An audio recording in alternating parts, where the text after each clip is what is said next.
I've had a few questions about the scissors that I use both for fly and jig tying. I'm going to show you my scissors. Stay tuned.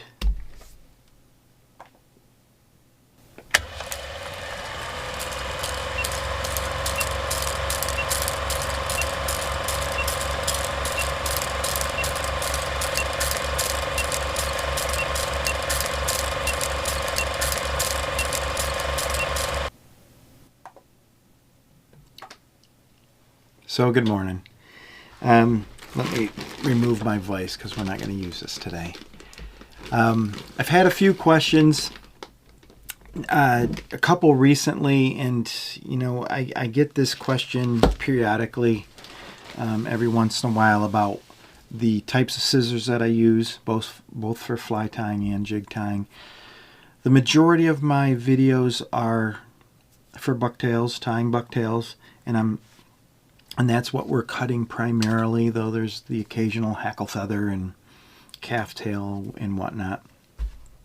So I'm going to just go through briefly and show the tools that I have on my desk. I have boxes of scissors and tying tools that I've used over the years that I didn't like, so they get squirreled away. But these are the tools that are on my table, both my workbenches that I use. I've been using these for years. So to start with, let's switch over and we'll turn picture-in-picture on.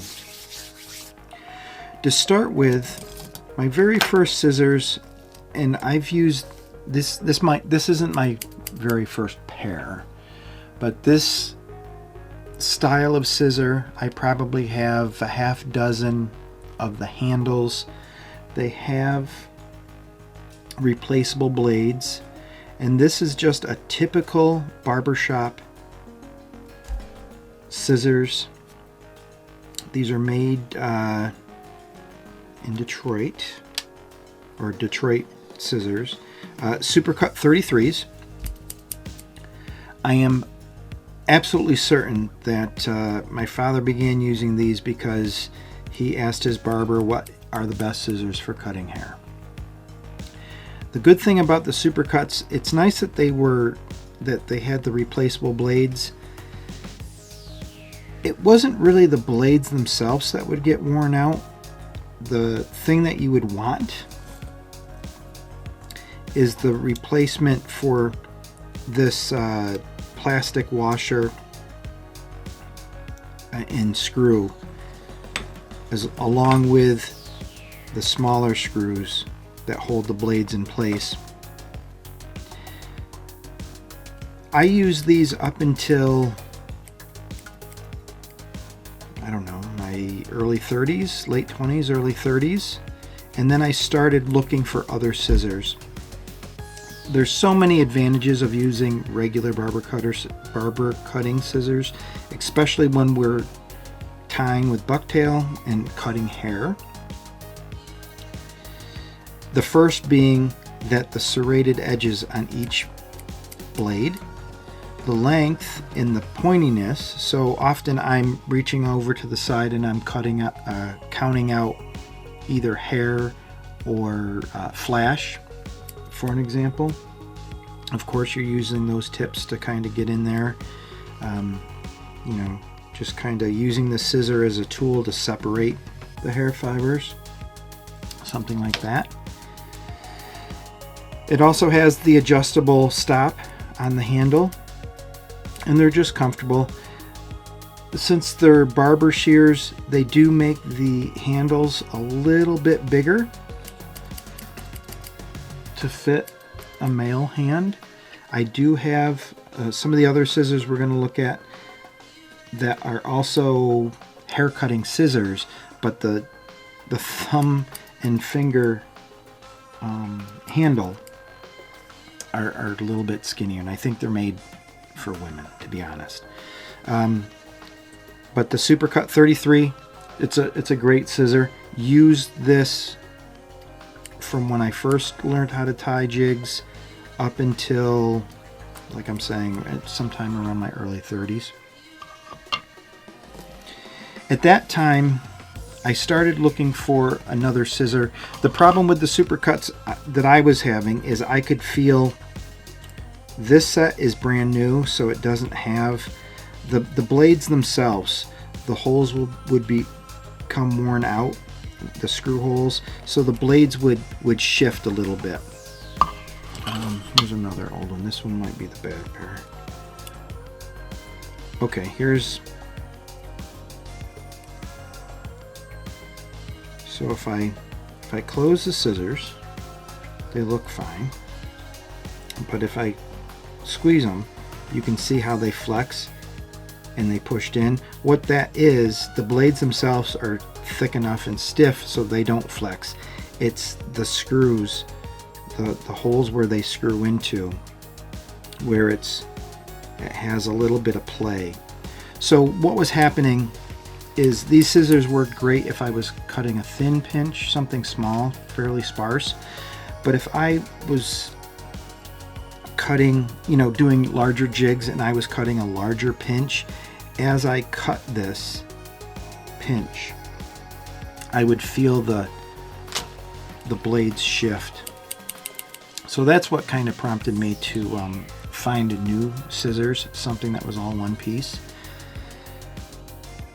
Before I continue, the importance of using those serrated blades and hair cutting scissors, because we're cutting hair. As you've seen, I measure my pinch and then cut it before I tie it onto the jig. So I want a hair cutting scissor with the serrated blade, so when I do make that cut, it's nice and even, nice and straight.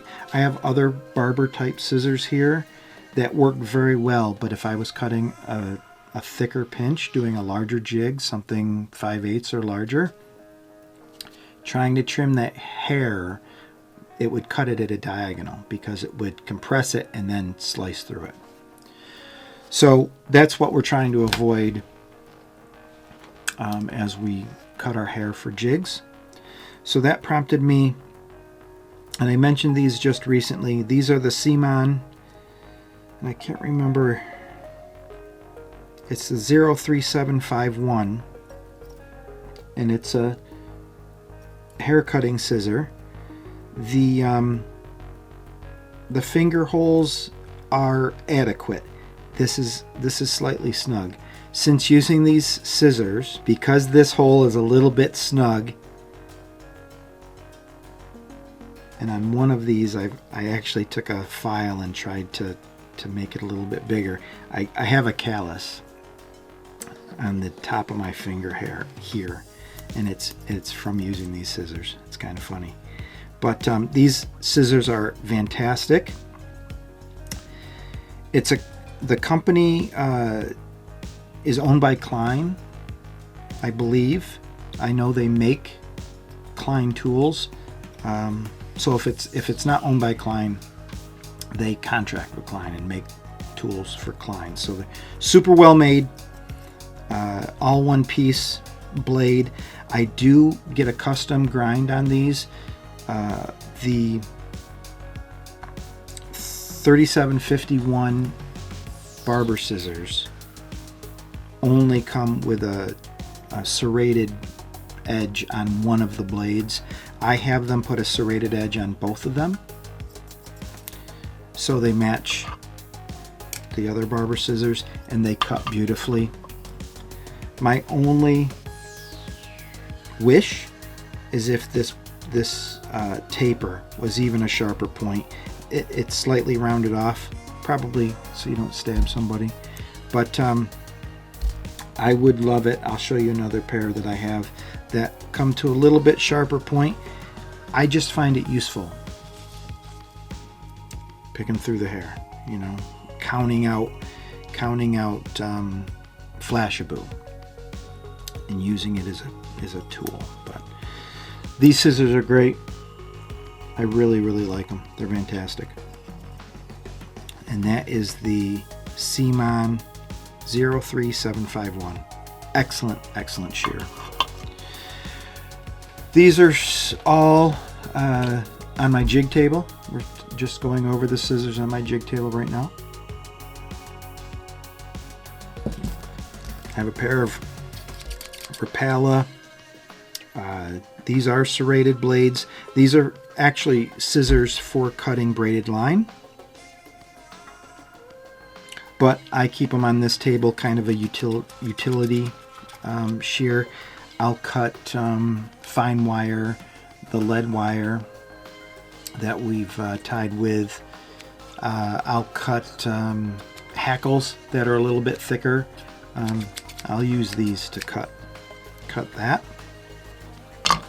Very useful. I have a pair of cheaper fly tying shears. These do have one serrated edge, and these are kind of a utility. I usually keep them on my hand like so, and you might have seen me use them in the videos where we're tying stinger hooks or the tandem streamers. So I have the 40-pound monofilament that I'll run the line on my table, and I just keep these. I can measure it out, I snip it, I snell the hook, I go to the next one. So I keep these right on my hand, and they're just an inexpensive, probably a Dr. Slick fly tying scissor. I also have a set of loom. I use these to trim the tag end or snip the fibers. It is an arrow point, so whenever I need to really get into an area, just to snip off a hair or two, or as an example, we have our jig. If I wanted to trim the flash on this, I can kind of let it fall away from the hair, so I'm not cutting the hair itself, you know, and just get in there just to do some detailed work. Those are the scissors that I have on my jig desk. So if we go to our fly tying table, I have even more, just because over the years I've found needs for different things. My tried and true, I've probably had these the longest, just a Dr. Slick fine point, arrow point. These are not serrated, so just your typical fly tying scissor. A couple years ago, I splurged and got the Dr. Slick carbide arrow point scissor for fly tying. Really nice scissors. My son actually gave me a gift card for I think it was a birthday, so I appreciate those. Those are nice scissors, real nice.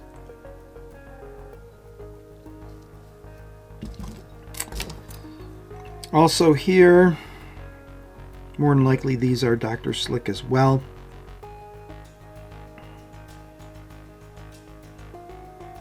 Though I'm not 100% sure.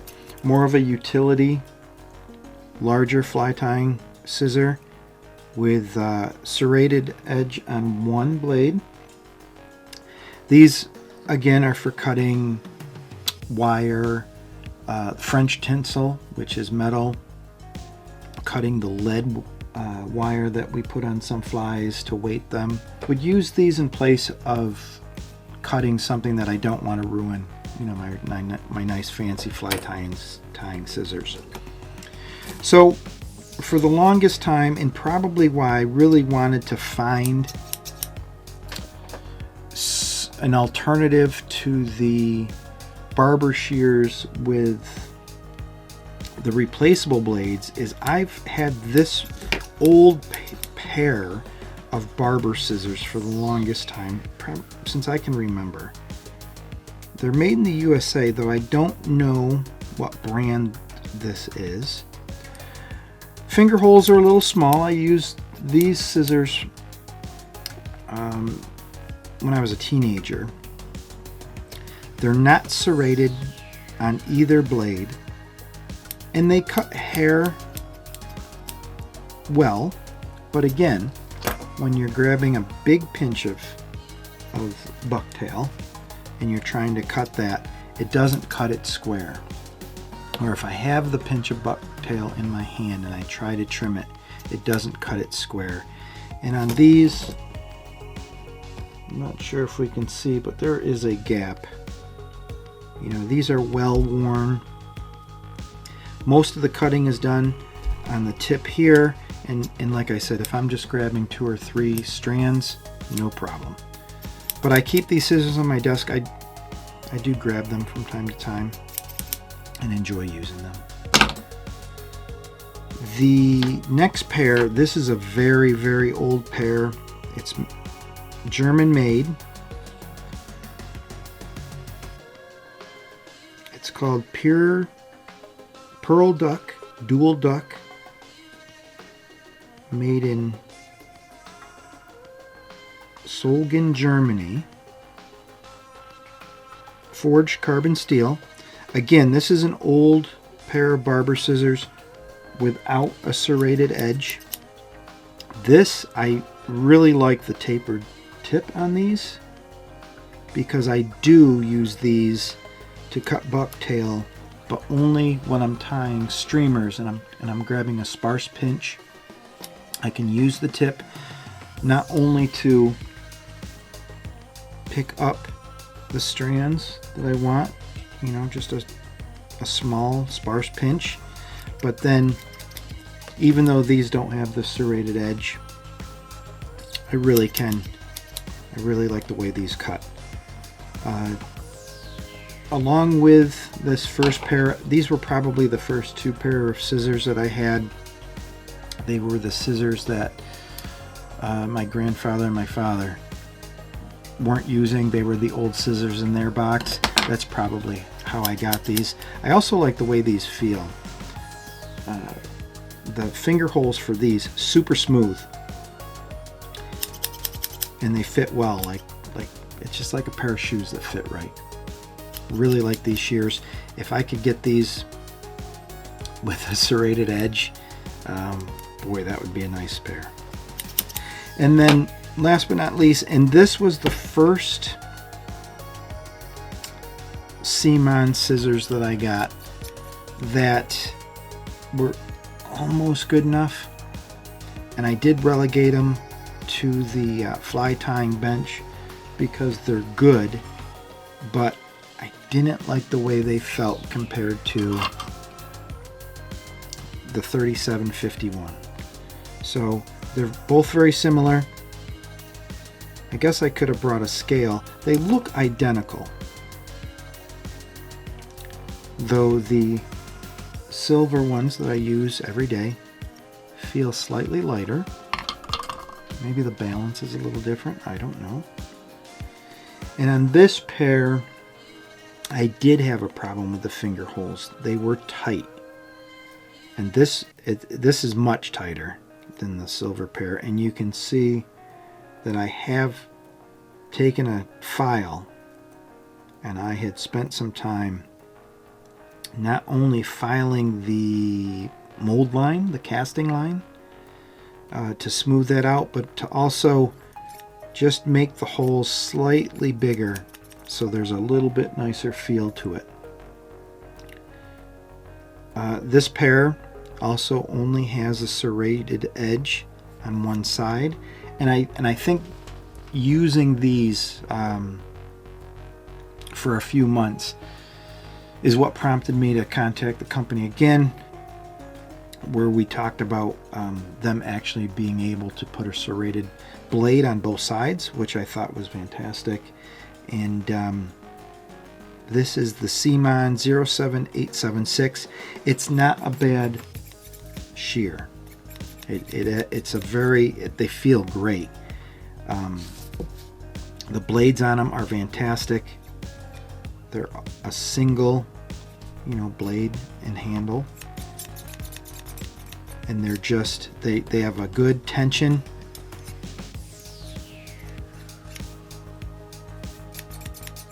And they just feel great.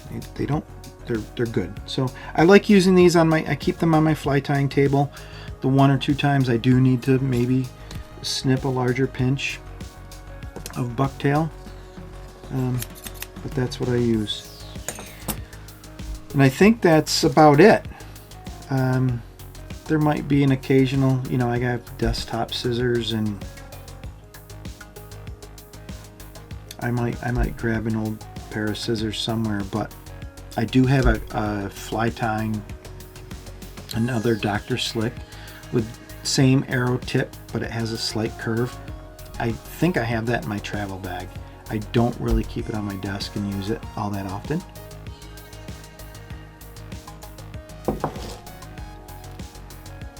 In terms of maintaining these, there's really, you know, you keep them clean.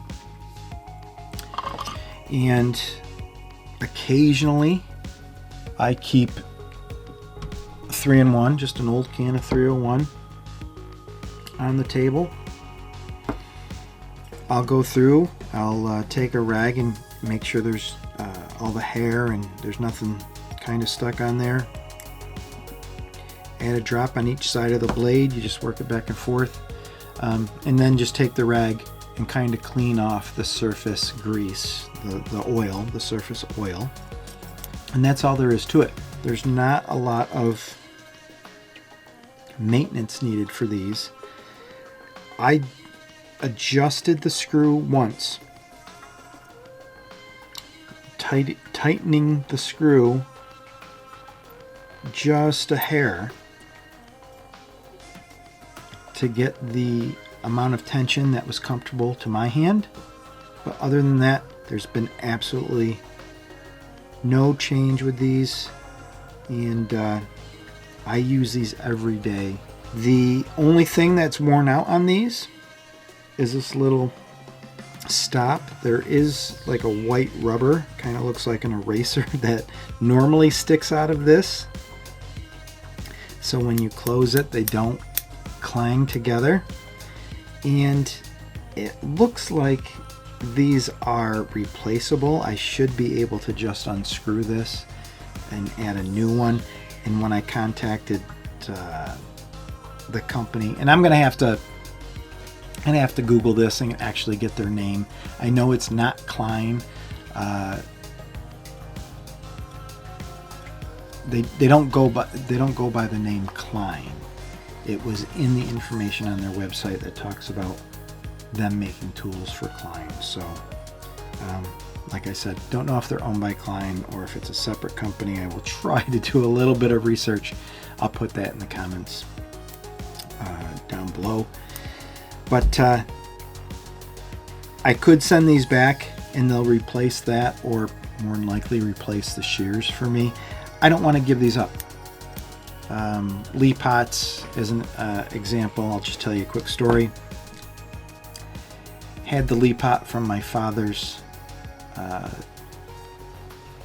workshop when he passed back in 2003.